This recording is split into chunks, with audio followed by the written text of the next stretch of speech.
How to rebuild yourself after failure. Turning setbacks, rejection, and loss into fuel instead of fear. By T.M. Light. Description: discover the transformative power of resilience in this motivational guide. It teaches you how to turn setbacks, rejection, and loss into fuel for growth. Through 10 inspiring chapters, learn to separate failure from identity, process emotional pain, rewrite limiting beliefs, rebuild confidence, and reclaim purpose. Perfect for anyone facing challenges, this book empowers you to rise stronger, trust yourself, and live forward without fear of failing again. Packed with actionable insights, encouragement, and practical strategies, it's your roadmap to personal growth, emotional strength, and unstoppable self-belief after life's toughest moments.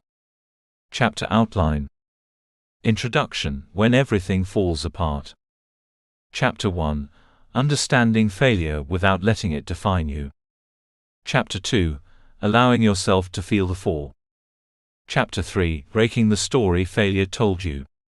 Chapter 4. Reclaiming self-worth after rejection. Chapter 5. Finding the lesson without living in regret. Chapter 6. Letting go of the old version of you. Chapter 7. Rebuilding confidence through action. Chapter 8. Turning pain into purpose. Chapter 9. Becoming stronger than before. Chapter 10. Moving forward without fear of failing again. Conclusion: failure didn't end you. It shaped you. Introduction: When everything falls apart. There comes a moment in life when everything you thought was solid suddenly feels like it's collapsing beneath your feet. A moment when the plan you trusted breaks apart, when the future you imagined disappears, when the effort you poured your heart into seems to end in silence, rejection, or loss.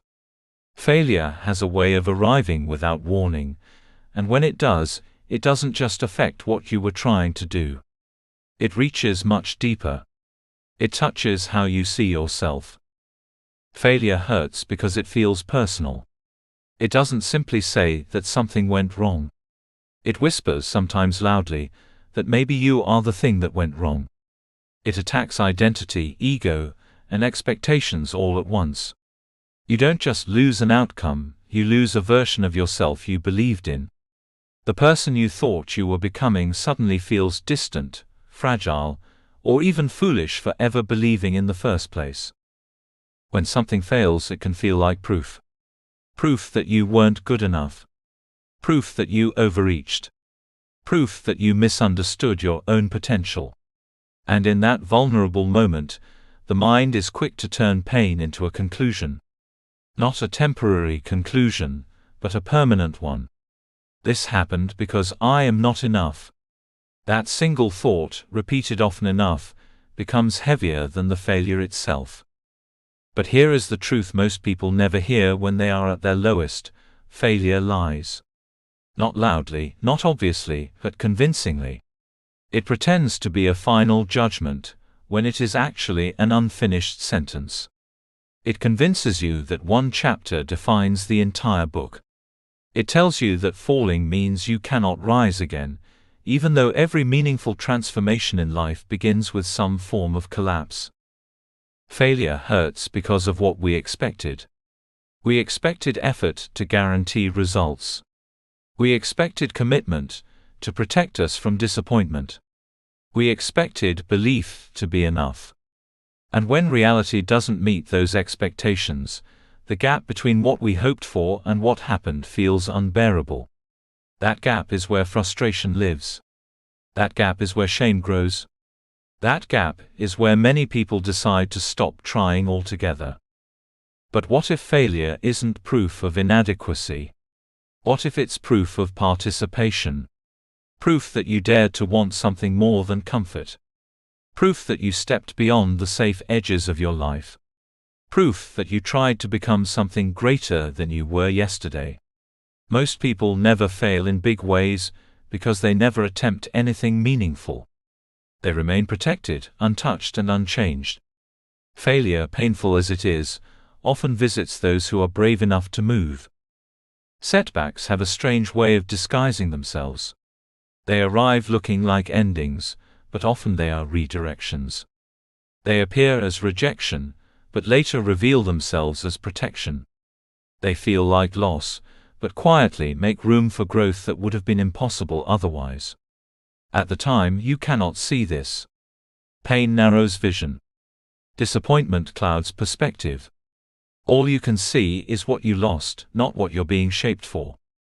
Many of the strongest, clearest, and most grounded people you admire did not become who they are by avoiding failure. They became who they are because failure stripped them of illusions. It forced them to confront themselves honestly. It removed what was weak, rushed, or built on external approval. It slowed them down long enough to ask questions they had been avoiding. Who am I without this success?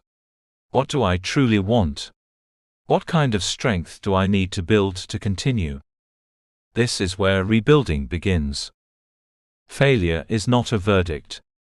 It is raw material. It is unfinished clay waiting to be shaped. What matters is not the fact that you fell, but what you choose to build from the ground you landed on. Some people turn failure into fear. They become cautious, closed, and hesitant. Others turn it into fuel. They allow it to refine them, to deepen them, to teach them how to move forward with clarity instead of desperation. This book exists for the second path. Rebuilding yourself after failure does not mean pretending it didn't hurt. It does not mean rushing to stay positive or forcing confidence before it's earned. Rebuilding is a slow, honest process. It is about learning to stand again without lying to yourself. It is about separating your worth from your outcomes. It is about understanding that who you are is not erased by what went wrong. Over the course of this journey, you will rebuild your mindset by learning how to see failure clearly, instead of emotionally. You will rebuild your identity by discovering who you are beyond success, titles, and external approval. You will rebuild confidence not through empty affirmations, but through grounded action and self-trust. You will rebuild direction by learning how to move forward without rushing, and how to choose paths that align with who you are becoming. And most importantly, you will rebuild strength, not the loud kind that needs validation, but the quiet kind that carries you through uncertainty. This is not about becoming fearless. Fear will still exist. This is about becoming capable. Capable of facing disappointment without collapsing. Capable of trying again without losing yourself. Capable of trusting that even if you fall, you will know how to rise. If you are listening to this right now, chances are something did not go the way you hoped. Maybe you lost something. Maybe you failed publicly. Maybe you feel behind, embarrassed, or unsure of who you are now. Let this be the moment you stop using failure as a weapon against yourself. Let this be the moment you choose to use it as a foundation. What broke you does not get to define you. What ended does not get to decide what begins next. You are not starting from nothing. You are starting from experience. And experience, when understood, is power. This is not the end of your story. This is the place where the story becomes real. Chapter 1: Understanding Failure Without Letting It Define You. Failure has a way of changing the way you see yourself if you are not careful. Not all at once, not dramatically at first, but quietly and steadily. It slips into your thoughts when you least expect it. It shows up in the way you hesitate before trying again, in the way you doubt your instincts, in the way you lower your expectations to protect yourself from being hurt one more time. If left unchecked, failure stops being something that happened to you, and slowly becomes something you believe about yourself. This chapter is about drawing a clear line between who you are and what happened. Because until you learn to separate those two things, rebuilding will always feel heavier than it needs to be. Failure is an event. It is a moment in time.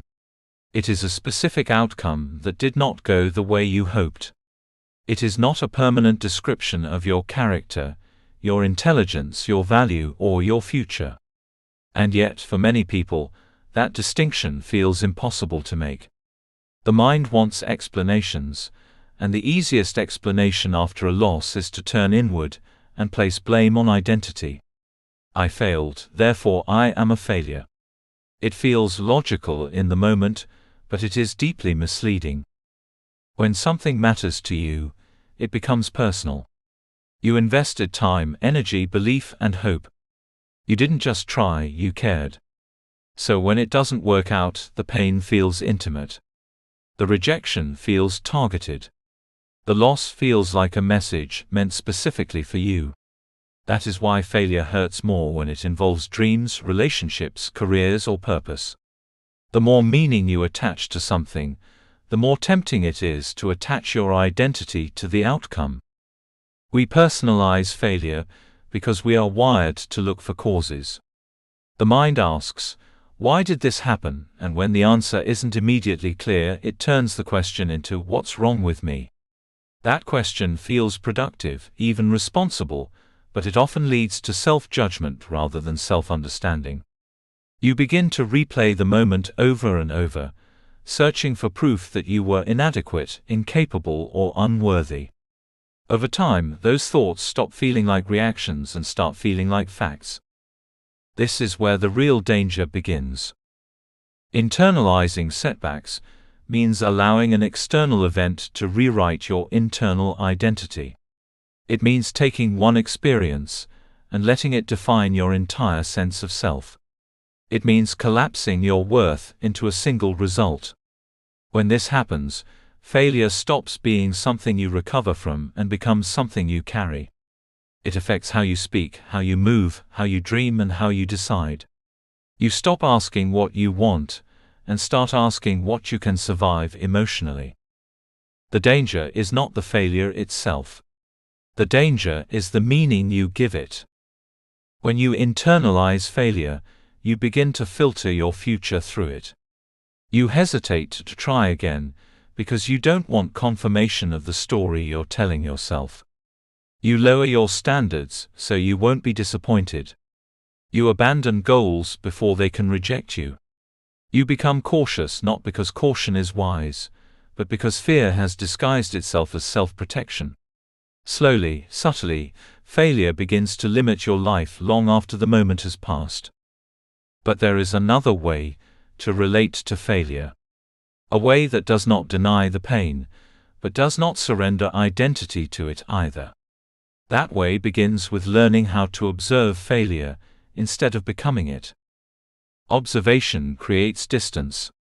When you observe something, you acknowledge it without merging with it. You can say, "This happened," without saying, "This is who I am."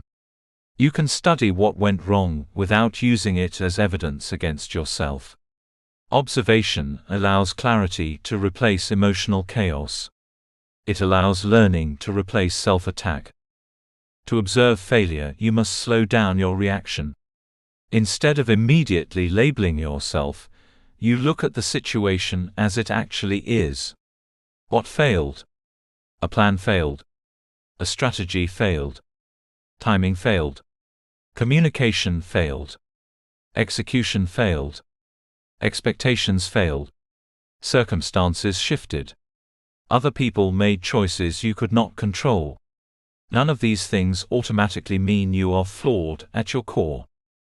This does not mean avoiding responsibility. Responsibility is powerful. Responsibility says, "What can I learn from this?" Identity collapse says, "This proves I am not enough." One leads to growth. The other leads to paralysis. When you learn to observe failure, you give yourself the chance to respond instead of react. You stop drowning in the emotion long enough to understand the experience. You ask better questions. What assumptions did I make? What skills do I need to develop? What signs did I ignore? What would I do differently next time? These questions move you forward. Self-judgment keeps you stuck. One of the most powerful shifts you can make is changing the language you use internally.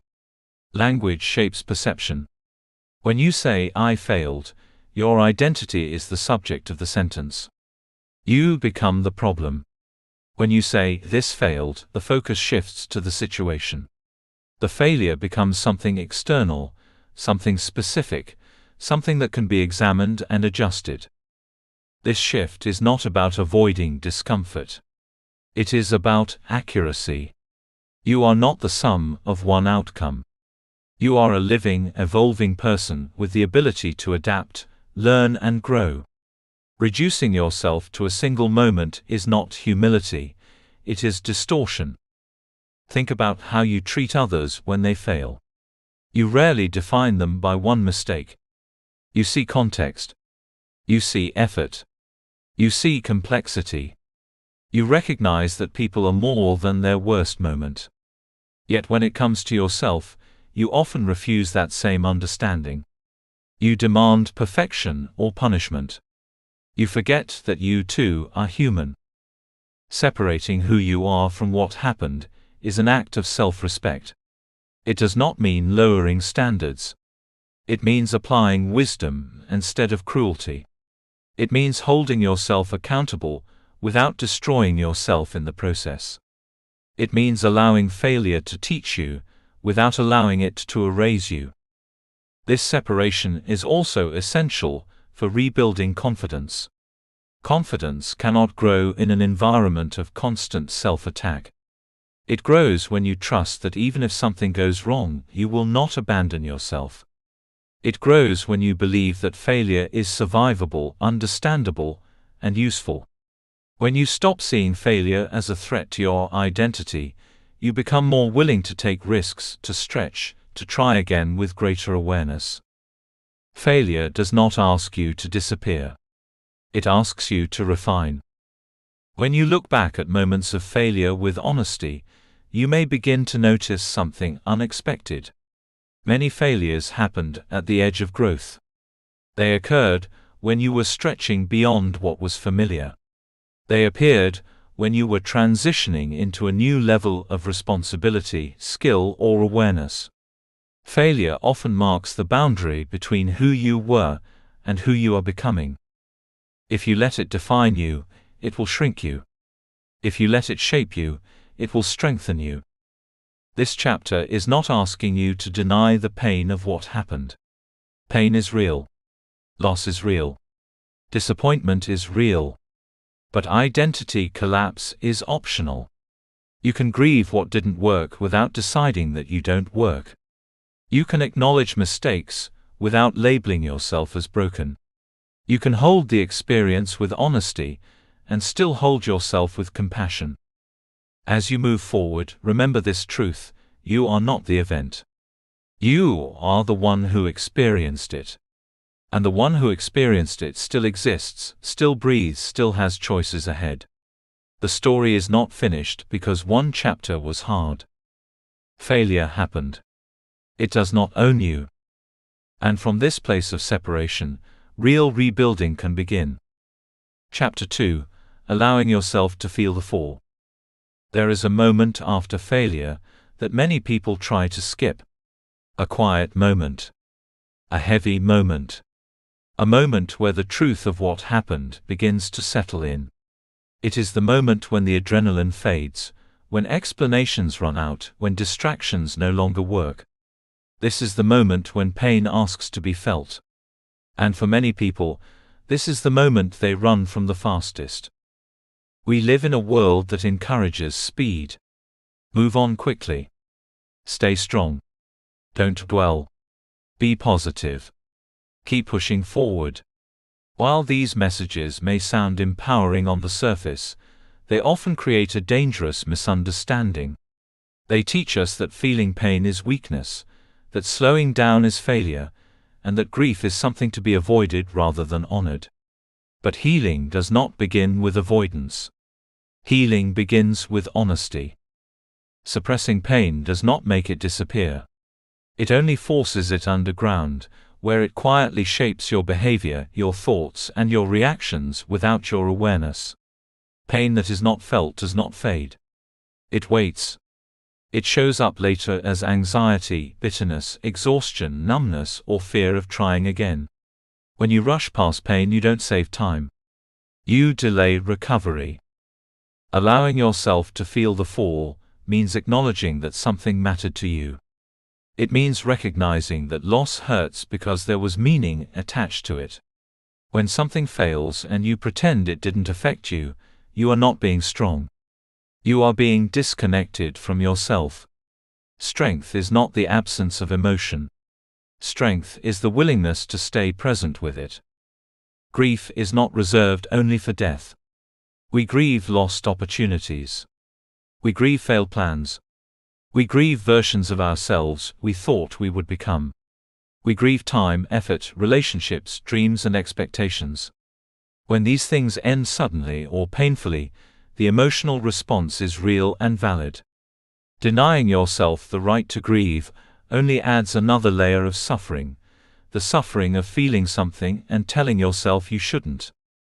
Giving yourself permission to grieve is an act of self-respect. It says, what I felt was real. What I hoped for mattered. Grief does not mean you are giving up. It means you are processing change. It means you are letting go of what no longer exists, so you can eventually make room for what does. Many people confuse emotional wounds with weakness. They believe that if something hurts deeply, it means they are fragile, incapable, or broken. But emotional pain is not a sign of weakness. It is a sign of attachment, care, and humanity. You cannot experience disappointment unless you first experienced hope. You cannot feel loss unless something was valuable to you. Emotional wounds are evidence that you were engaged with life, not hiding from it. Weakness is not feeling deeply. Weakness is refusing to feel at all, and letting unresolved pain control your life from the shadows. When you fail, a storm of emotions often follows. Shame whispers that you should have known better. Anger rises toward yourself, toward others, toward circumstances that felt unfair. Regret replays moments you wish you could change. Sadness settles in as you realize something is truly over. These emotions can feel overwhelming, chaotic, and uncomfortable. The instinct is to push them away, to distract yourself, to stay busy, to numb out. But emotions that are ignored do not dissolve. They accumulate. Processing emotion does not mean drowning in it. It means allowing it to move through you without judgment. Shame loses its grip when it is acknowledged rather than hidden. Anger softens when it is understood rather than suppressed. Regret transforms into wisdom when it is examined instead of endlessly replayed. Sadness eases when it is allowed to exist, without being labeled as failure. Feeling fully is not indulgent. It is efficient. When you allow emotions to be felt, they move. When you resist them, they stay. Think of emotion like a wave. If you let it rise and fall, it passes. If you fight it, it crashes over and over again. Many people spend years exhausted not because their pain is too big, but because they have spent years resisting it. There is also fear beneath the resistance.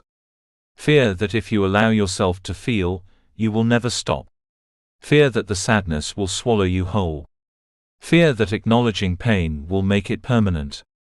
But emotions are not endless. What makes them feel endless is suppression. When you finally allow yourself to sit with what hurts, you may be surprised by how much space opens up afterward. Allowing yourself to feel the fall also means letting go of the pressure to bounce back on a timeline. Healing does not follow schedules. There is no correct pace. Some days you may feel strong. Other days the weight returns without warning. This does not mean you are failing at healing. It means healing is happening in layers. Honesty with yourself creates grounding. When you say, "This hurts," you stop fighting reality. When you say, "I am disappointed," you stop pretending. When you say, "I am angry," you stop turning that anger inward. Naming emotion is not complaining. It is clarifying. As you feel through the fall, you may begin to notice subtle shifts. Moments of relief between waves of heaviness. Brief clarity between fog. Small reminders that you are still here, still breathing, still capable of moving forward even if you don't know how yet. These moments are not signs that pain is gone. They are signs that you are metabolizing it. Feeling fully also restores trust in yourself. When you don't abandon yourself during pain, you build an inner safety that cannot be taken away by external outcomes. You learn that even when things fall apart, you will stay present. You will not shame yourself for hurting. You will not rush yourself to be someone you are not yet ready to be. That trust becomes the foundation for confidence later on.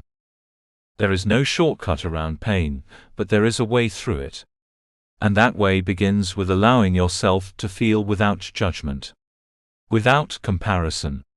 Without timelines. Without telling yourself you should be over it by now. Failure took something from you. Let yourself acknowledge that. Let yourself feel the loss of what could have been. Let yourself be human in the aftermath. This is not the opposite of strength. This is the soil where real strength grows. As you sit with your emotions, remember this: feelings are information, not commands. They are signals, not sentences. They tell you what mattered, not what must define you. When you listen to them without letting them take control, they guide you toward healing rather than away from it. By allowing yourself to feel the fall, you are not moving backward. You are preparing to move forward, without carrying hidden weight. You are clearing space inside yourself. You are choosing honesty over avoidance, presence over performance, and healing over pretending. This chapter is not asking you to stay in pain. It is inviting you to stop running from it. Because once pain is felt, it begins to release. And once it releases, you will find that you are lighter, clearer, and more ready for what comes next. You are not weak for feeling. You are brave for staying. And this bravery is what will carry you forward. Chapter 3: Breaking the Story Failure Told You. Every failure tells a story. Not out loud, not all at once, but quietly and repeatedly. It tells the story in the moments when your guard is down. It tells the story when you replay what went wrong, when you hesitate before trying again, when you compare yourself to others and feel that familiar tightening in your chest. Over time, if you're not aware of it, that story becomes your inner narrator. And the most dangerous thing about it is not that it hurts, it's that it feels true. Failure does not just leave behind disappointment. It leaves behind interpretation. And interpretation, when repeated often enough, becomes belief. The story usually begins subtly. It doesn't announce itself as cruelty. It sounds reasonable, almost protective. Be careful next time. Don't get your hopes up. Maybe aim lower. But underneath those phrases is a deeper message forming, one that slowly reshapes how you see yourself. I'm behind. I'm not capable. It's too late for me. These thoughts don't arrive as opinions. They arrive as conclusions. To rebuild yourself, you must learn to hear the story you are telling yourself clearly. Not to fight it immediately, not to silence it, but to recognize it. Because you cannot change a narrative you are not aware of. Many people live inside stories they never consciously chose. Stories written by a single moment of pain, reinforced by fear, and left unquestioned for years. The mind wants coherence. When something fails, the mind rushes to explain why. And the fastest explanation is often self-blame. It creates the illusion of control. If it was your fault, then at least there is a reason. But this illusion comes at a cost. Self-blame turns complex experiences into simple judgments, and those judgments harden into identity. I'm behind is one of the most common stories failure tells. It convinces you that life is a race you are losing, that everyone else has moved ahead while you stalled, stumbled, or fell. It ignores the truth that life does not move in straight lines. It ignores different starting points, invisible struggles, and unseen delays. Most importantly, it ignores the fact that growth often happens underground before it becomes visible. When you believe you are behind, you rush. You make choices from panic instead of clarity. You measure your worth by speed instead of depth. You stop asking what you truly want and start asking how to catch up. This story does not motivate you. It pressures you. And pressure rarely produces your best work. "I'm not capable" is another lie that failure loves to repeat. It takes one outcome and turns it into a statement about your ability as a whole. It erases effort, learning, and context. It forgets that skill is built, not discovered fully formed. When you believe you are not capable, you avoid challenges not because you don't care, but because you don't want further confirmation of the story. You mistake unfamiliarity for inability. You confuse discomfort with incompetence. Capability is not fixed. It expands through experience, repetition, and resilience. Failure does not reveal the limits of your ability. It reveals the edges of your current skill set. Those edges are not walls. They are invitations to grow. Then there is the quietest and most damaging lie of all: it's too late. This story carries the weight of finality. It convinces you that time has already decided against you, that missed chances are permanent, that the window has closed. It makes the future feel smaller and smaller, until hope feels irresponsible. When you believe it's too late, you stop imagining. You stop beginning. You settle not because you want to, but because you believe there is no alternative. This lie ignores one essential truth: people reinvent themselves at every stage of life. Not because it is easy, but because growth is not limited by age, it is limited by belief. Time will pass regardless. The only real question is whether you will allow it to shape you or stagnate you. The stories you believe determine how you move. Beliefs shape behavior long before behavior produces results. If you believe you are behind, you rush or freeze. If you believe you are not capable, you avoid. If you believe it's too late, you stop entirely. The future you experience is often less about what is possible, and more about what you believe is allowed. Breaking these stories does not begin with positive thinking. It begins with self-truth. Self-truth is different from self-blame. Self-blame says, "This is my fault, therefore I am flawed." Self-truth says, "This happened, and here is what I can learn from it." One collapses identity. The other strengthens it. Self-truth is grounded, specific, and honest. It acknowledges mistakes without turning them into character assassinations. To replace self-blame with self-truth, you must slow down your internal dialogue. You must notice when your thoughts shift from observation to accusation. There is a difference between saying, "I didn't prepare enough," and saying, "I always mess things up." One is actionable. The other is paralyzing. One leads to growth. The other leads to shame. Shame thrives in vagueness. It uses words like always, never, everyone, no one. It speaks in absolutes because absolutes feel final. Self-truth, on the other hand, is precise. It speaks about behaviors, not identities. It focuses on what can be changed rather than who you are. Learning to speak to yourself with clarity, instead of cruelty, is one of the most important skills you will ever develop. The voice you hear most in your life is your own. If that voice is harsh, impatient, and unforgiving, every challenge will feel heavier than it needs to be. If that voice is honest, firm, and grounded, even setbacks become manageable. Clarity says, "This hurt, and here's why." Cruelty says, "This hurt because you're weak." Clarity says, "You weren't ready yet." Cruelty says, "You'll never be ready." Clarity leaves room for growth. Cruelty closes it. You are not required to motivate yourself through punishment. Pain is not a prerequisite for progress. Many people believe that being hard on themselves is what keeps them improving. In reality, it often keeps them stuck. Growth happens when you feel safe enough to try again, not when you feel terrified of failing twice. As you begin to break the story failure told you, you may notice resistance. The old narrative may feel familiar, even protective.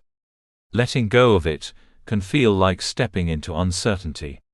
But uncertainty is not danger. It is possibility. When you release a false story, you don't lose identity. You make room for a truer one. A truer story sounds quieter but stronger. It says, I am learning. It says, this is part of my process. It says, I am allowed to grow at my own pace. It does not deny difficulty. It contextualizes it. It does not promise immediate success. It promises continued movement. Failure tried to write your story in permanent ink. But the truth is, it only wrote a draft. You are still holding the pen. The way you speak to yourself after failure determines whether the experience becomes a wound or a lesson. When you choose clarity over cruelty, you stop turning pain into identity. You stop rehearsing a story that limits you. You begin to write one that reflects who you are becoming, not who you were in a single moment. This chapter invites you to listen closely to your inner narrative. Not to judge it, but to challenge it. Not to silence it, but to refine it. Because the story you tell yourself today becomes the path you walk tomorrow. And you deserve a story that leads forward. Chapter 4: Reclaiming Self-Worth After Rejection. Rejection has a unique way of reaching places failure cannot. Failure often feels like something went wrong. Rejection feels like something is wrong with you. It feels personal, even when it isn't. It feels intentional, even when it's circumstantial. It feels like a verdict on your value, rather than a response to a moment, a need, or a preference that had nothing to do with who you are at your core. When you are rejected, the mind immediately looks inward. It asks painful questions. Why wasn't I enough? What do they have that I don't? What is missing in me? These questions feel automatic, almost unavoidable, because rejection touches the human need to belong, to be chosen, to be seen as worthy. That is why rejection can linger long after the moment has passed. It doesn't just say no. It echoes. But the truth is this: most rejection is not a judgment of your worth. It is a reflection of fit, timing, alignment, or circumstance. And yet, because we attach our value to outcomes, rejection feels like an attack on identity. We forget that people reject opportunities, not souls. They decline offers, not human beings. They choose paths, not hierarchies of worth. Rejection feels personal because we make it personal. We internalize it as evidence instead of information. We forget how many variables exist outside of our control.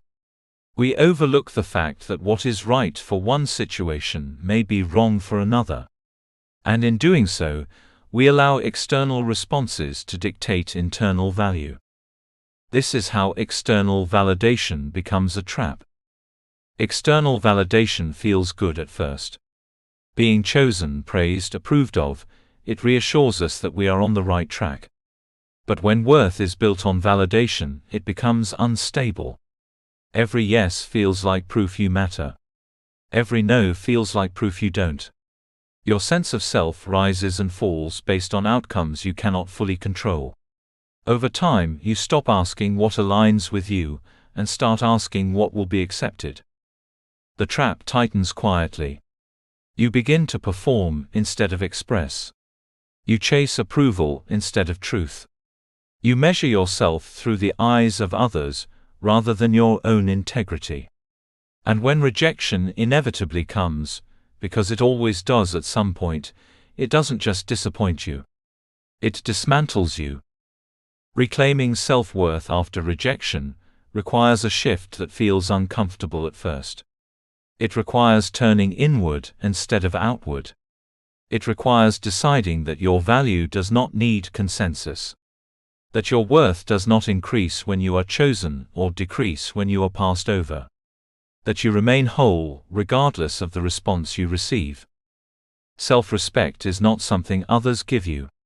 It is something you practice. It is built quietly, consistently, through how you treat yourself when no one is watching. It grows when you keep your word to yourself, when you honor your boundaries, when you choose alignment over approval. It deepens when you refuse to abandon yourself just because someone else did not see your value. Rebuilding self-respect means learning to stand with yourself even when you are not celebrated. It means refusing to shrink, beg or over-explain in response to rejection. It means allowing disappointment without allowing humiliation. You can be hurt without being diminished. You can be disappointed without being devalued. Standing tall after being told no does not mean pretending you don't care. It means caring without collapsing. It means allowing the sting to exist without letting it define you. It means understanding that rejection is a response, not a diagnosis. A moment, not a measure. There is strength in how you hold yourself after rejection. Do you turn against yourself, replaying the moment until shame takes over? Or do you pause, breathe, and remind yourself that being rejected does not erase your effort, your courage, or your intention? One response drains you.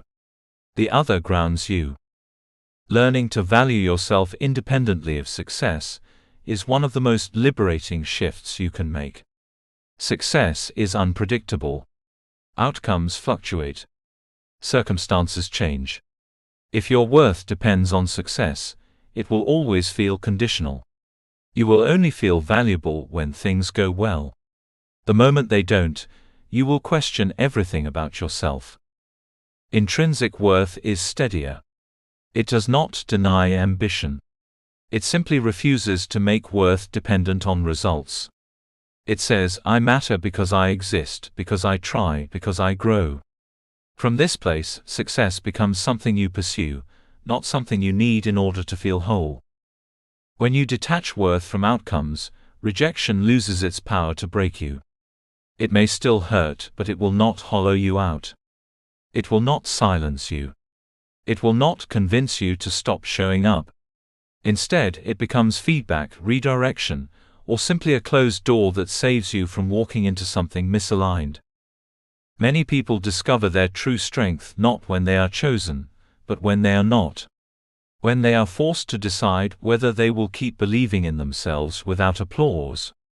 When they must choose self-respect over desperation. When they learn that dignity matters more than acceptance. Rejection often removes illusions. It strips away the fantasy that validation will complete you. It invites you to build something sturdier inside. Something that does not collapse at the first sign of disapproval.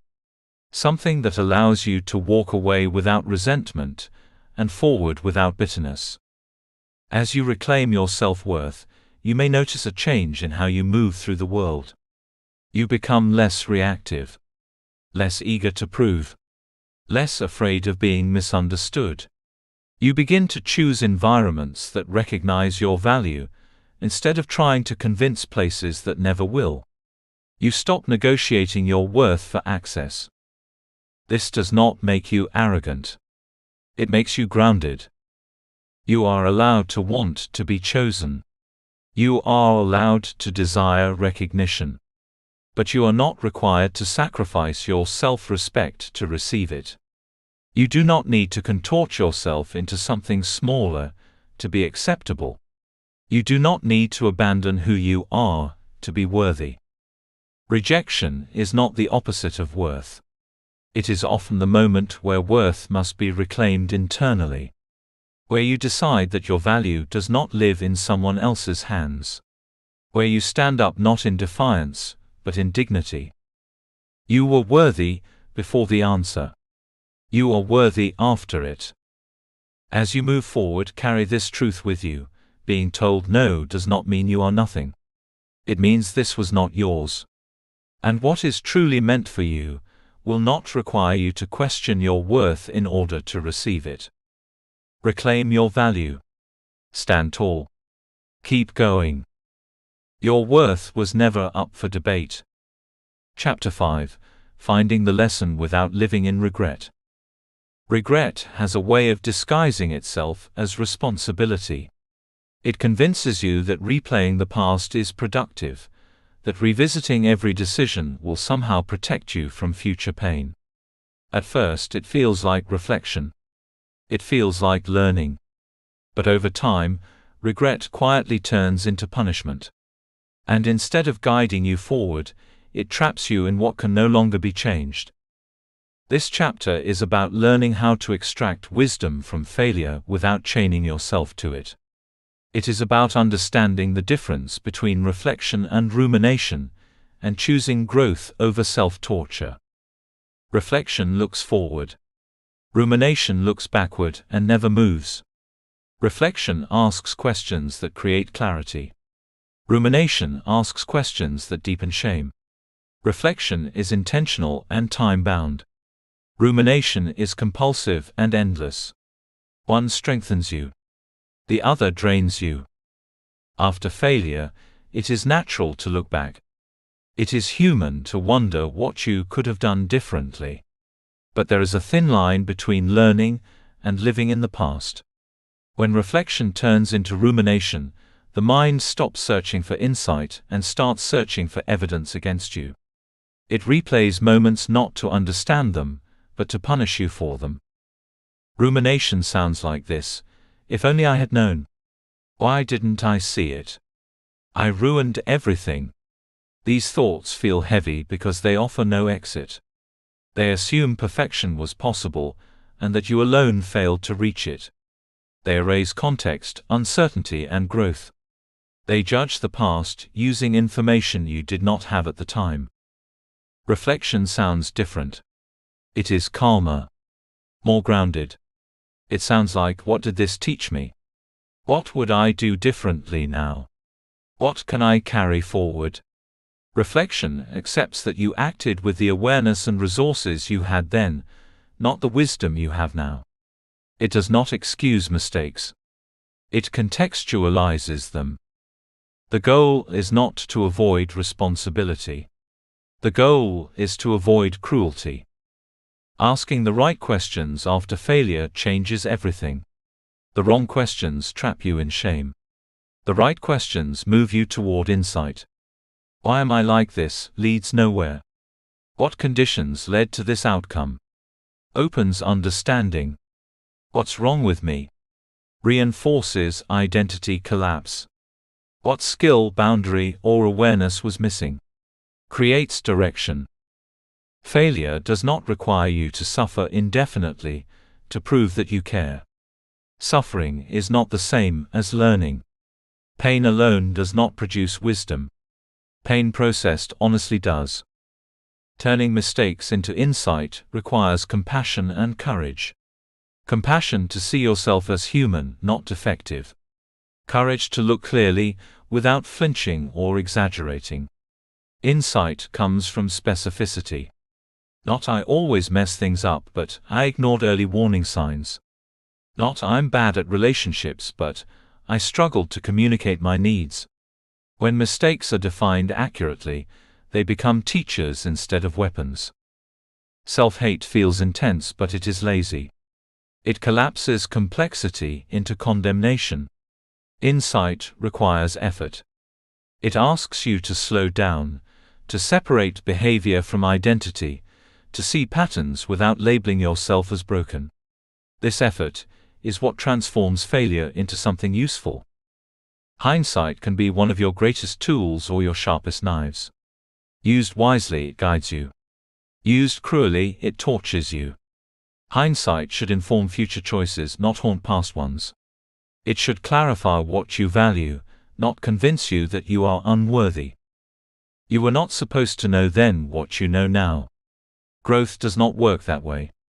Wisdom is earned through experience, not downloaded in advance. Judging your past self with present awareness is unfair and unproductive. That version of you was navigating uncertainty, doing the best they could with what they had. They deserve understanding, not contempt. There comes a point in reflection where learning is complete, where insight has been extracted, where continuing to replay the past adds nothing new. This is the point where letting go becomes necessary. Not because what happened didn't matter, but because carrying it longer no longer serves you. Learning ends when clarity begins. Letting go begins when repetition replaces insight. Many people stay trapped in regret because letting go feels like absolution, and they believe they don't deserve it. They think holding on to regret proves accountability. But accountability does not require endless self-punishment. Accountability means integrating the lesson and changing behavior. Once that has happened, continuing to suffer is not responsibility. It is self-violence. Letting go does not mean forgetting. It means releasing emotional attachment to what cannot be changed. It means allowing the lesson to live in your actions instead of your thoughts. It means trusting that growth has occurred, even if the outcome cannot be undone. You will know it is time to let go when the same thoughts repeat without new understanding. When reflection feels heavy instead of clarifying. When the past begins to steal energy from the present. At that moment, the most courageous act is to stop rehearsing and start living again. There is dignity in learning. There is freedom in release. Failure does not demand regret as payment. It asks for awareness. It asks for humility. It asks for adjustment. Once those are given, the debt is paid. Anything beyond that is optional suffering. As you move forward, allow yourself to look back only as long as it serves growth. Take the lesson. Write it into your decisions. Let it inform your boundaries, your pace, your priorities. Then close the door gently, without anger, without shame. The past cannot be changed, but it can be honored by how you live now. You are not required to relive your mistakes to prove that you learned. The fact that you are here, reflecting, evolving, and choosing differently, is evidence enough. Wisdom does not shout. It settles quietly into your bones. Take it with you. And leave the rest behind. Chapter 6: Letting Go of the Old Version of You. There comes a moment in every rebuilding journey when effort alone is no longer enough. A moment when reflection has done its work, when lessons have been learned, when pain has been felt honestly. And yet something still feels heavy. Something still resists forward movement. That something is often an old version of you that no longer fits the life you are trying to step into. Growth requires release. And release is one of the hardest things a human being can do. We hold on to old identities not because they are perfect, but because they are familiar. They once made sense. They once protected us. They once helped us survive, belong, or feel safe. Even when they no longer serve us, they feel known. And the known, even when limiting, feels safer than the unknown. The version of you that existed before failure may not survive the rebuilding process. Not because that version was weak, but because it was shaped for a different season. A different understanding. A different level of awareness. Failure has a way of exposing the cracks in identities built on certainty, approval, or untested confidence. And once exposed, those structures cannot be rebuilt the same way again. This is where resistance appears. You may feel an urge to return to who you were before things fell apart. To reclaim the confidence you had, the clarity you felt, the certainty you believed in. But rebuilding is not restoration. It is evolution. You are not meant to go backward and recover an old shape. You are meant to grow into a new one. Accepting change is uncomfortable because it feels like loss before it feels like growth. It feels like standing between what was and what has not yet formed. There is grief in that space. Confusion. Fear. You may question whether letting go means you failed, whether becoming different means you were wrong before. But change does not invalidate your past. It builds upon it. The old identity may no longer fit, because you now see more clearly. You know more. You feel differently. You have been altered by experience. Trying to force yourself back into an old version is like wearing clothes that no longer fit your body. No matter how much you adjust, something will always feel tight, restrictive, and wrong. There is also grief here that many people don't expect. You are not only letting go of outcomes, you are letting go of expectations, of timelines, of who you thought you would be by now, of the story you told yourself about how life would unfold.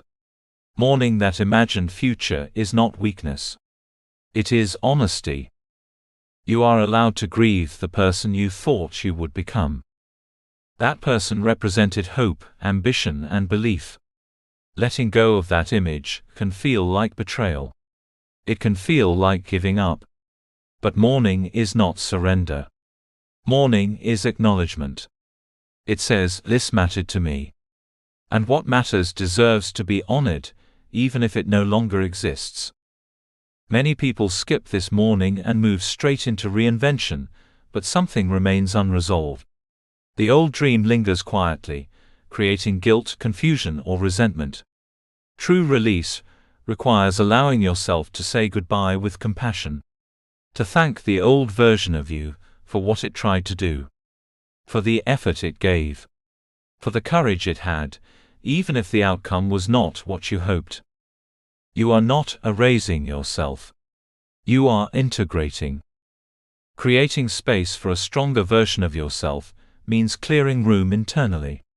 It means letting go of identities built on proving, pleasing, or performing. It means releasing the need to be who you were in order to become who you are capable of being. Space is not emptiness. Space is possibility. A stronger version of you is not louder, harder, or more impressive. It is steadier. It is more grounded. It is less attached to outcomes and more anchored in values. Strength after failure does not look like invincibility. It looks like resilience. It looks like adaptability. It looks like humility paired with self-trust. But this version cannot arrive if the old one refuses to leave.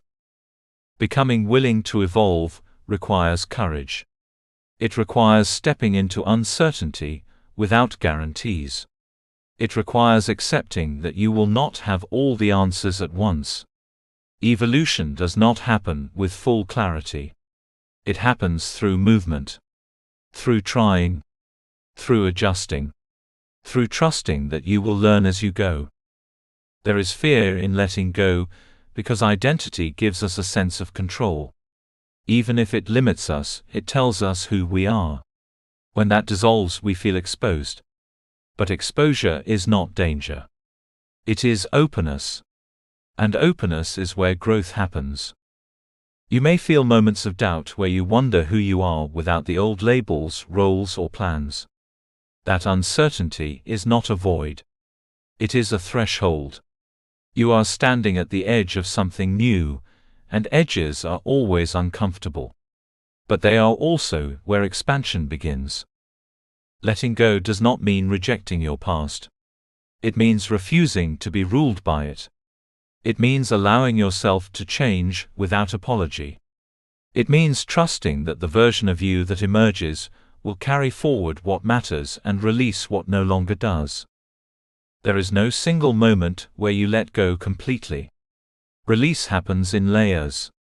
In decisions. In boundaries. In the way you speak to yourself. In what you no longer chase. In what you no longer tolerate. Each small act of letting go creates more room for alignment. As you release the old version of you, you may notice a quiet strength taking its place. A calmness that does not need to prove. a confidence that does not rush, a clarity that comes from knowing what you no longer want. This is not the absence of ambition. It is ambition refined. You are not becoming less. You are becoming more intentional. Growth does not ask you to abandon yourself. It asks you to evolve honestly, to let experience shape you rather than harden you, to trust that the person you are becoming can handle what the old version could not. If you feel resistance, let it be there. If you feel sadness, honor it. If you feel fear, acknowledge it. None of these emotions mean you are on the wrong path. They mean something important is changing. Letting go is not an ending. It is a transition. You are not losing yourself. You are shedding what no longer fits. And in that release, you are making room for a version of you that is wiser, steadier, and stronger than before. Chapter 7: Rebuilding Confidence Through Action. Confidence does not magically return after failure. It does not reappear because you understand what went wrong or because time has passed. Confidence is not restored like a lost possession. It is rebuilt piece by piece through action. And this truth is both challenging and liberating. After a big fall, the mind often waits for confidence to arrive before moving forward. It says, "Once I feel ready, I'll try again." But readiness is not a feeling that precedes action. It is a feeling that follows it. Confidence is the result of movement, not the prerequisite. Waiting to feel confident keeps you stuck. Acting, even when confidence is absent, is what brings it back. Thinking has its place. Reflection matters. Insight matters. But thinking alone cannot rebuild trust in yourself. Confidence is not an idea. It is a lived experience. It is the quiet knowledge that you can rely on yourself because you have shown yourself that you will show up, even when it is uncomfortable. After failure, action feels risky. The fear of repeating the same mistake looms large. The memory of pain is fresh. So the mind tries to protect you by encouraging caution, delay, and over-analysis. It disguises fear as preparation. But healing requires movement. Not reckless movement. Intentional movement. Starting small after a big fall is not weakness. It is wisdom. When confidence has been shaken, asking yourself to leap is unrealistic. But asking yourself to take one step is possible. One honest action. One manageable commitment. One moment where you do what you said you would do. Small actions matter because they rebuild trust. Each time you follow through, you send a message to yourself, "I can rely on me." Each time you avoid or delay, the opposite message is reinforced. Confidence is built through these quiet exchanges with yourself, not through grand gestures. Keeping promises to yourself again is one of the most powerful ways to rebuild confidence. Failure often breaks internal trust. You may feel like you let yourself down. Like you didn't protect your time, your energy, or your values. Rebuilding confidence begins with making small promises you can keep. Promises that are realistic. Promises that respect your current capacity. This is not about overloading yourself with goals. It is about consistency. About choosing actions that are achievable and meaningful. When you keep a promise to yourself, even a small one, you repair the relationship you have with yourself. You remind yourself that your word matters. Progress matters more than perfection. Perfectionism often masquerades as high standards, but after failure it becomes a barrier. It convinces you that if you cannot do something flawlessly, you should not do it at all. This mindset freezes momentum. Progress, on the other hand, invites movement. It allows for mistakes, adjustments, and learning. Progress builds confidence because it proves capability. It shows you that you can move forward without having everything figured out. It teaches you that growth is not linear, but it is possible. Perfection demands certainty. Progress accepts reality. Learning to trust yourself again takes time. Trust is not restored by words or intentions. It is restored by evidence. Each action you take becomes evidence. Each follow-through becomes proof. Over time, these small proofs accumulate into confidence that feels grounded and earned. Confidence built through action is quieter than the kind that comes from external praise. It does not shout. It does not seek validation. It settles into your body as a sense of stability. You stop questioning every decision. You stop needing reassurance for every step. You trust that you can adapt, adjust, and recover if things don't go as planned. This kind of confidence is resilient. It does not collapse at the first sign of difficulty. It bends, but it does not break. Because it is rooted in experience, not fantasy. You will have days where action feels heavy. Days where fear is louder than motivation. On those days, remember that action does not need to be dramatic. It needs to be honest. Doing the next right thing, even when it feels small, is enough. Consistency is more powerful than intensity. As you rebuild confidence, you may notice a shift in how you speak to yourself. The inner voice becomes steadier, less critical, more encouraging. Not because you forced positivity, but because your actions gave that voice something real to stand on. Confidence through action is self-generating. The more you act, the more capable you feel. The more capable you feel, the more willing you are to act. This cycle replaces the old one of fear and avoidance. You do not need to feel fearless to move forward. Courage is not the absence of fear. It is the decision to act despite it. Every time you choose action over avoidance, you strengthen that muscle. Rebuilding confidence is not about becoming someone else. It is about reconnecting with your ability to influence your own life. To make choices. To respond. To recover. To try again. As you continue this journey, remember that confidence is not a destination. It is a practice. It grows with use. It strengthens with repetition. And it belongs to you not because you never fell, but because you chose to rise through action.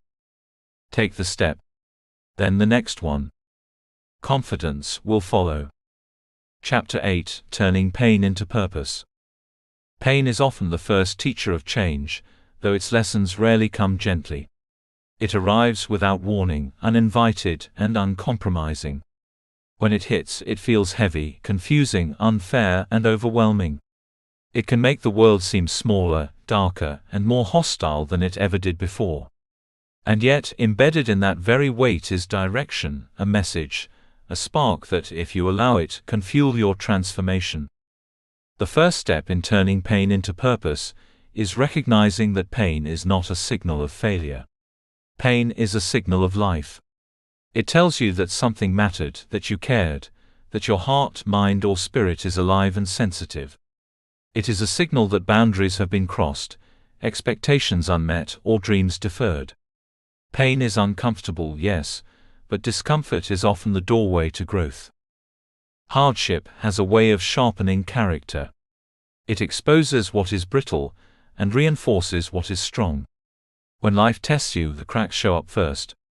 It is easy to see where you were weak, where you were unprepared, where assumptions misled you.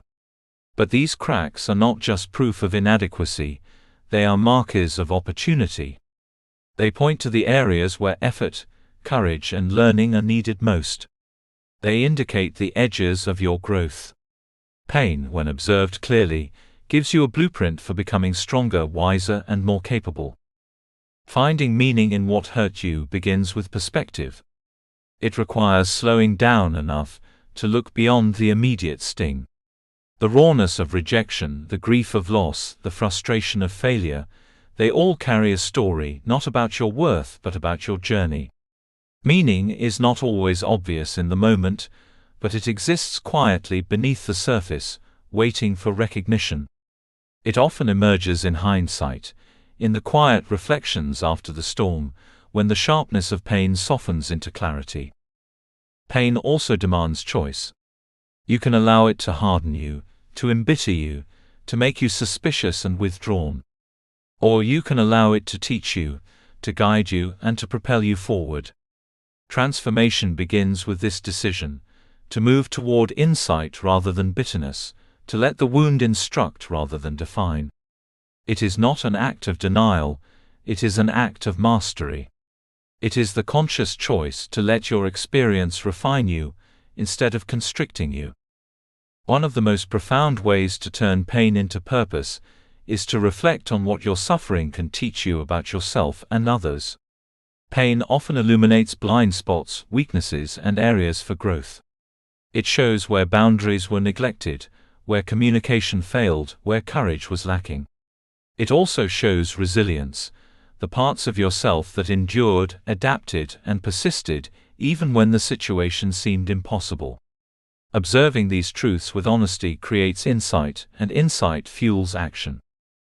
Experience, when understood, transforms into wisdom. Wisdom is the ability to respond with clarity, rather than reactivity. Wisdom is the ability to see not only what failed, but also what can be carried forward. Wisdom is the lens through which pain becomes purposeful. The moment you recognize that the struggle is teaching you, guiding you, pointing you toward your next step, suffering loses much of its power to immobilize you. It becomes energy instead of weight. Using your experience to grow also requires courage. Growth rarely comes in a straight line. It often comes through repeated effort, repeated reflection, and repeated failures. Each layer of struggle deepens your understanding of life, of people, and of yourself. Each challenge that once seemed like an obstacle can become a stepping stone toward a more intentional, capable, and resilient self. Transforming wounds into wisdom is not a quick process. It is a slow alchemy that requires attention, honesty, and patience. The mind often wants to rush past pain. It wants to numb, distract, or suppress the feelings because they are uncomfortable. But transformation is only possible when you stay present enough to listen to what the pain is teaching. Avoidance may reduce suffering temporarily, but it delays growth indefinitely. True purpose emerges when the wound is acknowledged and examined. Purpose born from struggle is also deeply personal. It cannot be handed to you by others. It cannot be copied or borrowed. It grows organically from your unique experiences, your distinctive failures, your specific challenges, and the resilience you cultivated in response. What hurt you the most can point you toward the work that only you can do, the perspective only you can hold, and the impact only you can create. When pain carries direction, it often nudges you toward values, priorities, and goals that truly matter. Moments of suffering reveal what is essential and what is superficial. They clarify which relationships, choices, and efforts deserve your energy. Pain highlights the parts of life where compromise is costly, and where integrity must remain non-negotiable. By listening to it carefully, you align your actions with a deeper, more authentic purpose. Hardship can also cultivate empathy. The suffering you endure sensitizes you to the struggles of others. It creates understanding that cannot be learned through theory alone. Those who have experienced failure and disappointment can guide, encourage, and uplift others precisely because they understand the terrain. Turning pain into purpose is not only about your growth, it is about how your experience can serve and inspire others, creating impact beyond yourself. The process is ongoing. Pain may recur, challenges may return, and old wounds may reopen. But each encounter becomes a chance to practice transformation again. Every difficulty carries lessons if you are willing to observe, reflect, and act. The more consistently you turn struggle into insight, the more naturally purpose emerges from adversity. It becomes less about enduring and more about channeling. It is also important to recognize that purpose does not erase suffering. Purpose does not make pain disappear, but it gives it direction. It allows your energy to be invested rather than wasted. It converts emotional weight into forward momentum. Pain becomes a compass rather than a chain, pointing you toward the life you are capable of creating. One of the most powerful aspects of turning pain into purpose is reclaiming agency. When failure or hardship strikes, it can make you feel small, powerless, or insignificant.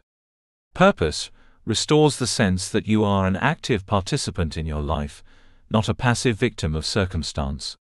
Even in situations beyond your control, the choice of how you respond, of whether you extract meaning, of whether you act with integrity, restores authority over your journey. This transformation also requires patience. Purpose built from pain does not always appear immediately. Sometimes the meaning is subtle. Sometimes the lessons are revealed slowly over time. The key is consistent engagement, reflection, and application. Each step, no matter how small, compounds into understanding, clarity, and ultimately direction. Turning pain into purpose is not merely an internal process. It manifests in your actions, decisions, and commitments. It shows in the way you approach opportunities, challenges, and relationships. It shows in how you guide others, how you respond to setbacks, and how you invest your energy. Purpose from pain is alive. It is not a concept. It is the visible expression of lessons learned, resilience practiced, and insight applied. The wounds you carry can be a source of strength rather than limitation. Every failure, every rejection, every heartbreak contains the seeds of growth. When nurtured with honesty, courage, and reflection, these seeds produce resilience, wisdom, and direction. Pain becomes a teacher, not a jailer. Struggle becomes a guide, not a burden. Your experience becomes your curriculum, and your life becomes the classroom where transformation occurs. Finally, turning pain into purpose is a choice. It is not automatic. The world may try to convince you that suffering is meaningless, that hardship is punishment, or that life is random and indifferent. But you have the power to decide differently. You can choose to see your struggle as a catalyst, a tool, a guide. You can decide to extract wisdom, embrace insight, and act with intention. This choice is where courage meets action and where healing becomes progress. When you make that choice, you no longer live as a victim of circumstance. You live as a student, a learner, a warrior of experience. Each challenge becomes a lesson. Each obstacle becomes a teacher. Each wound becomes a doorway. And when you walk through that doorway, you enter a life that is aligned, meaningful, and deeply your own. Pain, though painful, is not wasted. Struggle, though difficult, is not meaningless. Hardship, though harsh, carries direction. Your wounds are not your end, they are your guide. And if you allow them to teach, you will find purpose in places that once only brought despair.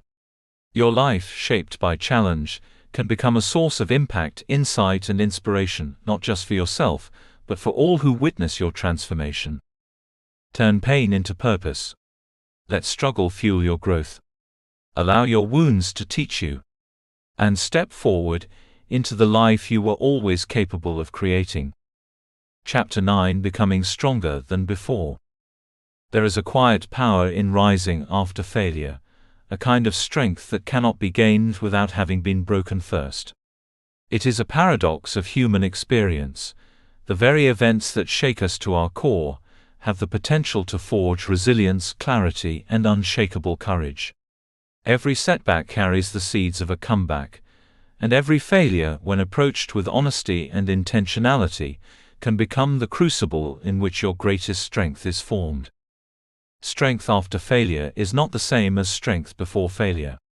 The strength you had before was untested, theoretical, fragile.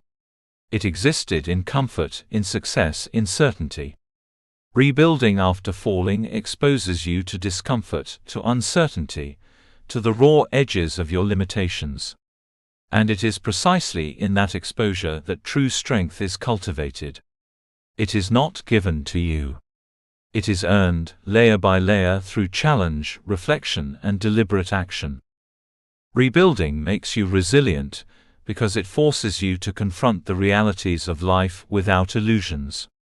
Resilience is not about never failing again. It is about responding when failure inevitably arrives. It is about standing up when the ground beneath you seems unsteady, and choosing to keep moving forward. Resilience is a muscle, and every setback, every disappointment, every moment that tests you is an opportunity to exercise it. You grow stronger by practicing recovery, as much as by practicing success. Emotional and mental toughness is born in the aftermath of struggle. Emotional toughness is not the absence of feeling. It is the ability to feel deeply, honestly, and still continue to act with clarity and integrity. Mental toughness is not the absence of doubt. It is the capacity to make decisions and take action, even when fear or uncertainty looms. Both forms of toughness are built through repeated practice, through navigating discomfort without surrendering to it. Every time you confront pain rather than avoid it, you expand the borders of what you are capable of enduring and responding to.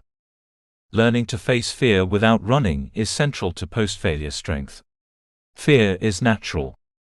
It signals that something is uncertain or risky. But it does not have to dictate your choices. True strength is revealed when you acknowledge fear, feel its presence, and step forward anyway.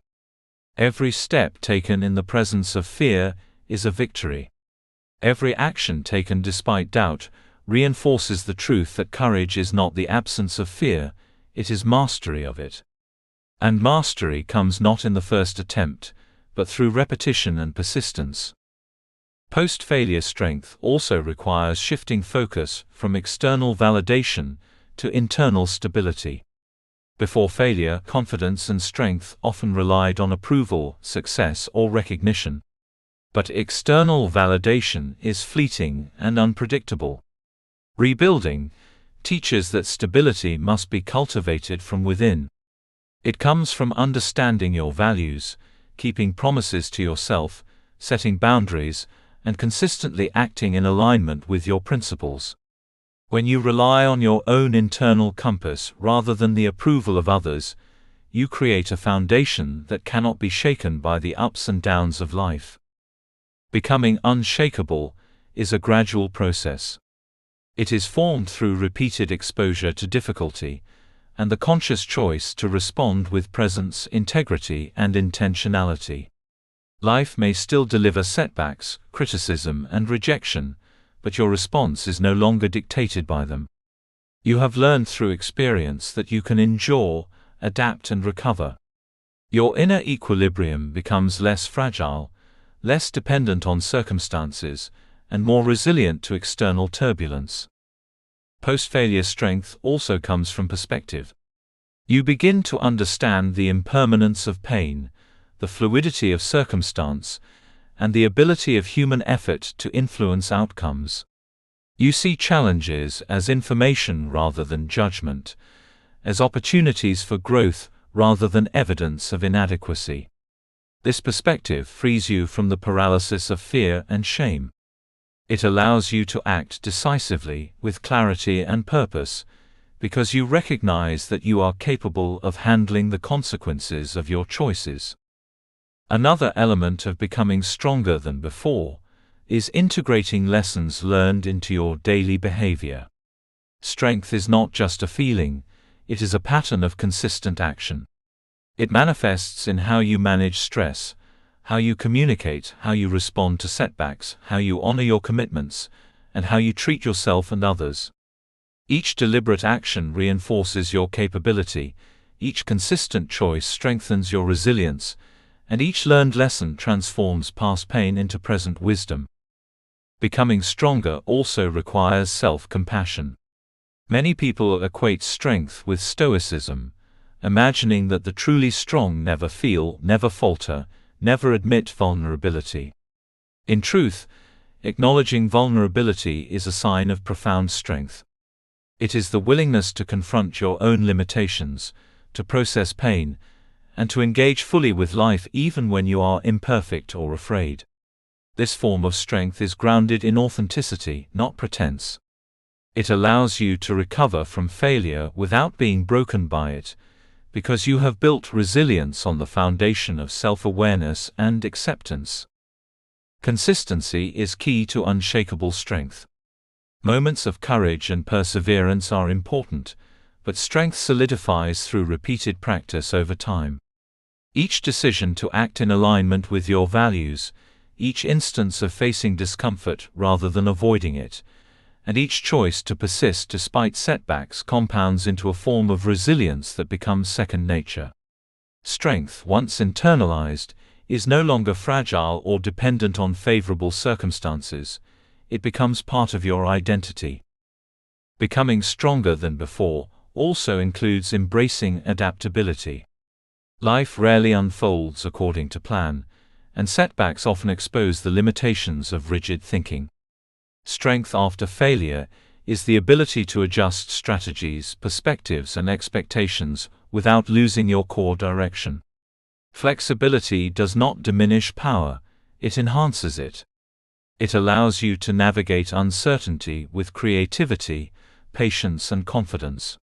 It allows you to recover faster, learn faster, and advance despite obstacles. Another key component of post-failure strength is the cultivation of patience. Growth, resilience, and mastery are not immediate. Strength does not appear overnight. It is forged in countless small actions, daily choices, and repeated efforts that accumulate into significant change over time. By committing to this process, you develop not only the capacity to endure hardship, but also the wisdom to act with long-term perspective, balancing urgency with sustainability. Your experience also teaches you discernment. Strength after failure equips you to recognize what is truly worth your energy, attention, and emotional investment. You learn to prioritize what aligns with your values and goals, and to let go of what does not. This clarity prevents unnecessary drain, reinforces focus, and amplifies effectiveness. It is a form of strength that is both protective and empowering.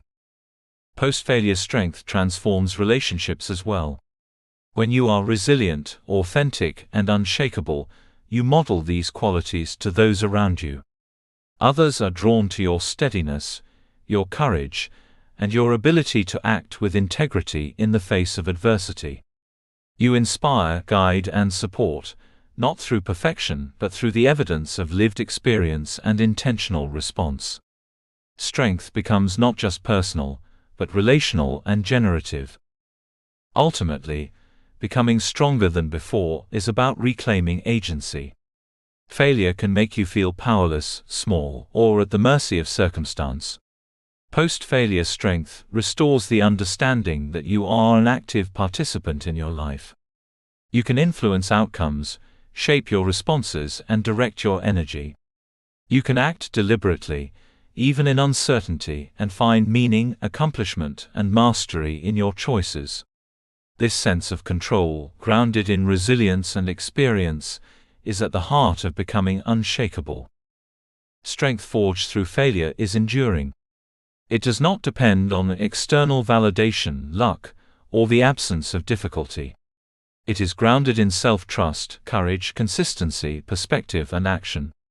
It becomes a lens through which every future challenge is viewed, a foundation on which every new goal can be pursued, and a source of confidence that is no longer brittle, fleeting, or conditional. Becoming stronger than before is not about returning to who you were before the fall. It is about becoming someone wiser, steadier, and more capable than you could have been without experiencing the fall. The fall was not the end of your story, it was the forge. The fire shaped you, tempered you, and prepared you to stand taller, act clearer, and endure more deeply than ever before. Every failure, every challenge, every heartbreak and disappointment has been a teacher.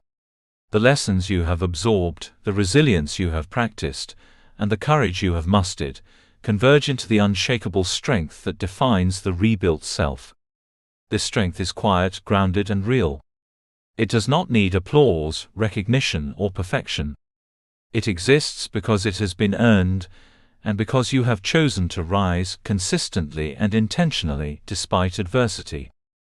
Strength after failure is also a gift to yourself and to the world. It allows you to act with impact, empathy, and purpose. It allows you to hold steady in storms that once would have toppled you.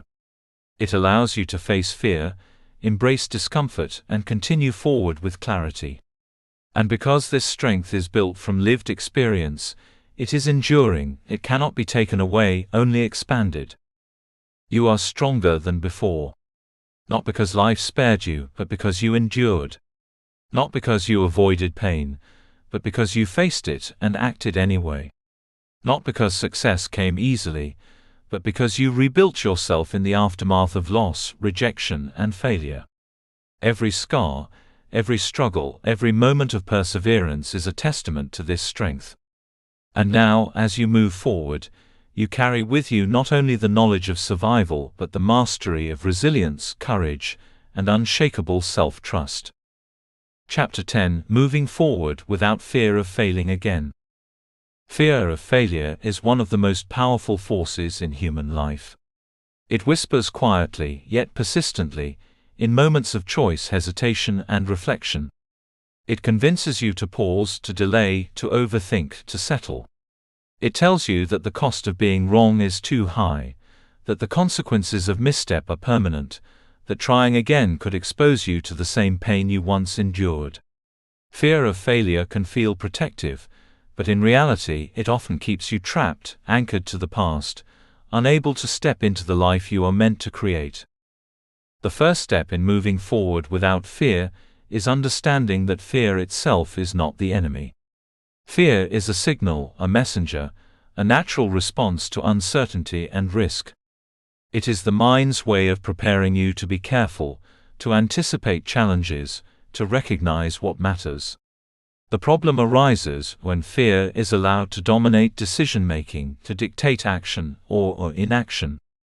Fear becomes immobilizing when it convinces you that safety lies in avoidance rather than engagement, that preservation lies in staying small instead of stepping forward.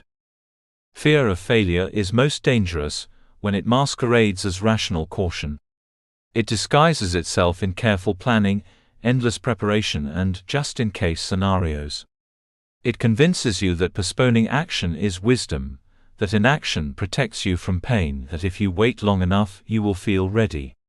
The reality, however, is that readiness is a myth.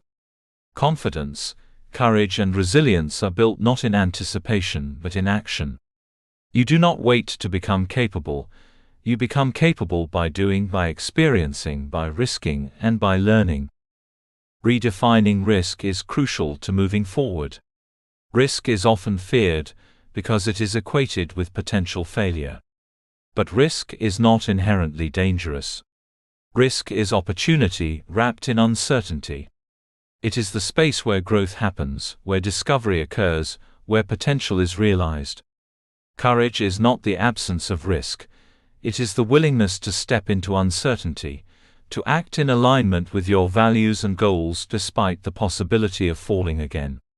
Courage is not a feeling, it is a practice, a series of decisions made over and over despite fear. Trusting yourself is the next essential step. After failure, you may doubt your ability to handle challenges, to make the right choices, to endure adversity. You may fear that you will stumble again, that the pain of failure will repeat itself, that your resilience has limits. And while these fears are understandable, they are not absolute. You have already faced difficulty and survived. You have already endured discomfort and emerged stronger. Each experience, each failure, each challenge has taught you lessons, built resilience, and strengthened your capacity to respond. Trusting yourself means recognizing the evidence of your past endurance, and understanding that whatever comes next, you have the inner resources to handle it. Taking aligned action despite uncertainty is the core of fearless forward movement. Action aligned with values, goals, and purpose has its own power. Even when outcomes are unknown, when circumstances are unpredictable, when fear is present, aligned action creates momentum. It signals to your mind and body that you are capable, that you are engaged, and that you are committed to living intentionally. Aligned action transforms fear from a barrier into a guide. It informs your preparation without controlling your choices, and it reminds you that hesitation is optional. Fear diminishes when faced with clarity of purpose. When you know what matters, when you understand your priorities, when your actions are guided by principles rather than anxiety, fear becomes less intimidating. It may still exist, but it no longer rules your decisions. Courage does not eliminate fear, it redefines your relationship with it. Fear is present. You act anyway. You move forward. You trust yourself. You live. Moving forward without fear also requires letting go of attachment to outcomes. After experiencing failure, it is natural to seek guarantees, to desire certainty, to hope for results that confirm your worth. But life is inherently uncertain. Outcomes cannot be guaranteed. Success cannot be predicted. Freedom from fear arises when you anchor yourself in your effort, in your integrity, and in your willingness to engage fully, rather than in the results of your efforts. Fear loses its power when your identity and sense of self-worth are no longer dependent on outcomes. Living forward, not backward, is the culmination of this journey. Fear of failure often keeps people anchored in the past, replaying mistakes, rehearsing regrets, and imagining what could go wrong. Forward movement requires a conscious choice to release the past, to honor the lessons learned without being held hostage by them, and to step into the future with openness and intention. You do not erase the past. You integrate it. You let it guide, teach, and inform you. And then you take the next step, trusting that you are equipped to navigate whatever comes next. The courage to move forward also involves embracing imperfection. Fear often thrives on the illusion of flawlessness, convincing you that unless everything is perfect, you should not proceed. The truth is that imperfection is inevitable and essential. It is through imperfect action that learning, growth, and strength are developed. Each step taken, even if flawed, builds momentum, experience, and confidence. Courage is revealed not in perfect execution, but in the willingness to engage despite imperfection. Another aspect of fearlessness is the ability to hold multiple realities at once, that failure may occur, and yet you are capable, that risk exists and yet the act of trying itself has value, that uncertainty persists and yet action is required. Life is not binary, and courage is not a single leap. Courage is a series of choices, a continual practice of moving forward, adjusting, and learning. It is an ongoing dialogue with fear, rather than a battle to eradicate it. Moving forward also requires self-compassion. Fear often intensifies when we judge ourselves harshly for past mistakes. We replay errors, blame ourselves for outcomes beyond our control, and internalize failure as a measure of worth. Letting go of self-judgment softens the grip of fear. It allows you to approach life with curiosity rather than trepidation, to act with intention rather than hesitation, and to pursue your goals with a sense of possibility rather than dread. Self-compassion is the foundation upon which courage is built. It reminds you that trying, failing, and rising again are all part of being human. Courage in this sense is not reckless bravery. It is a deliberate and thoughtful engagement with life, guided by awareness, values, and self-trust. It is the choice to act in alignment with your deepest priorities, even when uncertainty is present. Courage is a muscle strengthened through repeated practice, and every small decision to move forward reinforces it. Each act of courage compounds, building the inner fortitude necessary to navigate future challenges with confidence and clarity. Living without fear of failing again also means embracing opportunity as it appears. Fear often limits possibilities, convincing you that risk is too great or that the cost of failure outweighs potential gain. Moving forward requires a willingness to see opportunities, to engage with them thoughtfully, and to act even when outcomes are uncertain. Opportunity, when seized with courage, transforms fear into momentum. It allows you to expand your experience, build resilience, and create results that were previously unimaginable. Finally, moving forward without fear is an act of liberation. It frees you from the chains of past mistakes, the paralysis of doubt, and the constraints of imagined limitations. It allows you to reclaim your life, to define your path, and to step fully into the person you are becoming. Fear may still exist, but it no longer dictates your choices. You are no longer waiting for permission, approval, or certainty. You are alive, intentional, and capable. You are moving forward. Fear of failure will never disappear entirely, but its influence can diminish as you continue to act, learn, and trust yourself. Each step forward is evidence of your capability. Each action taken in alignment with purpose strengthens your courage, and each experience faced without avoidance builds the foundation of resilience and self-trust. Over time, you become someone who does not live in anticipation of what could go wrong, but in engagement with what can go right. You live forward, not backward.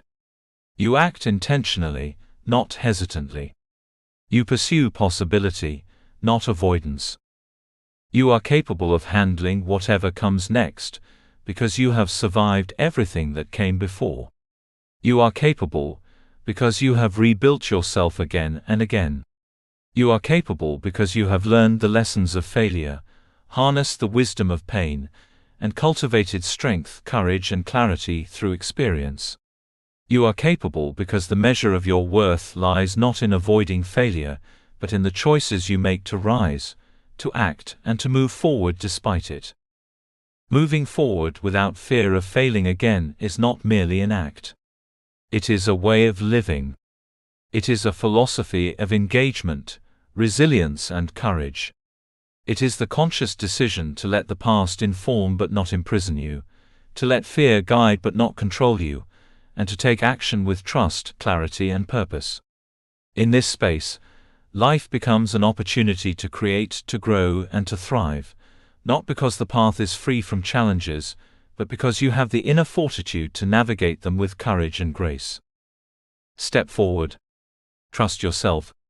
Act intentionally. Embrace uncertainty. And live the life you are capable of creating, without fear of failing again. Conclusion: failure didn't end you. It shaped you. If you are listening to these words now, take a moment to breathe and recognize something extraordinary. You are still here. You have endured what you once thought might break you. You have survived disappointment, loss, rejection, and setbacks. You have faced the moments that felt unbearable, and yet found a way to continue. That alone is proof that you are not broken. That alone is evidence of resilience, courage, and capacity. Failure did not end you, it shaped you. It is natural to look back on failure and feel the sting, the weight, the sense of inadequacy that accompanies loss. These feelings are real and they are valid. But they are not the entirety of your story. Failure is not the definition of who you are. It is a chapter in the narrative of your life. Chapters by their nature end. They conclude. They are meant to be read, understood, and then set aside so the next part of your story can unfold. You have the power to turn the page and choose what comes next. Reflect on how far you have come. Think about the moments when you doubted yourself, when fear threatened to stop you, when the temptation to give up felt overwhelming. And yet, here you are. You have reflected, you have learned, and you have taken action. You have confronted your pain, processed it, and extracted lessons from it. You have begun the process of rebuilding, not by erasing the past but by integrating it. You have begun to reclaim your identity, your confidence and your sense of purpose. This journey is the proof of your strength. It is the evidence that you can rise even after falling. Failure, as difficult as it was, carries gifts. It teaches humility, self-awareness and perseverance. It exposes the gaps in understanding, skill or perspective that must be addressed. It challenges you to confront fear, to examine habits and to refine your thinking. Failure illuminates what does not serve you, what does not align with your values, and what must be left behind to move forward. It is, in its essence, a teacher, not an executioner. Its lessons are painful because they matter. They shape your future by shaping you. Choosing growth over bitterness is one of the most profound acts of courage you can take. It is tempting, after experiencing loss or disappointment, to let resentment, anger or self-pity take hold. These emotions may feel justified, even righteous, but they weigh you down. They keep you tethered to the past and prevent you from stepping fully into the life you are capable of creating. Growth, in contrast, is forward-focused. It acknowledges the difficulty of what you endured, honors the lessons learned, and channels the energy of pain into purpose, action, and transformation. Growth does not erase suffering, but it repurposes it into fuel for your journey. Becoming someone who no longer fears falling is the culmination of the rebuilding process. You have learned that failure is not fatal, that mistakes are not final, and that setbacks are not a reflection of your worth. You have built resilience, confidence, and inner stability through deliberate action, reflection, and courage. You have seen firsthand that you are capable of rising, again and again, even in the face of difficulty. This understanding is liberating. It allows you to approach life boldly, with intention and clarity, knowing that falling is not the end of the story. It is simply part of the journey toward mastery, growth, and fulfillment. Your worth is not contingent on flawless performance, on uninterrupted success, or on the approval of others. Your worth exists independent of outcomes. You are not defined by what you have lost, or by the failures you have endured. You are defined by your capacity to endure, to learn, to rise, and to rebuild. Every choice you make to engage with life, to act despite fear, to pursue purpose, and to cultivate resilience reinforces this truth. You are not broken, you are rebuilding. And rebuilding is a profound act of strength, courage, and self-respect. This journey also reminds you that life is dynamic. It is full of ebbs and flows, victories and setbacks, clarity and confusion.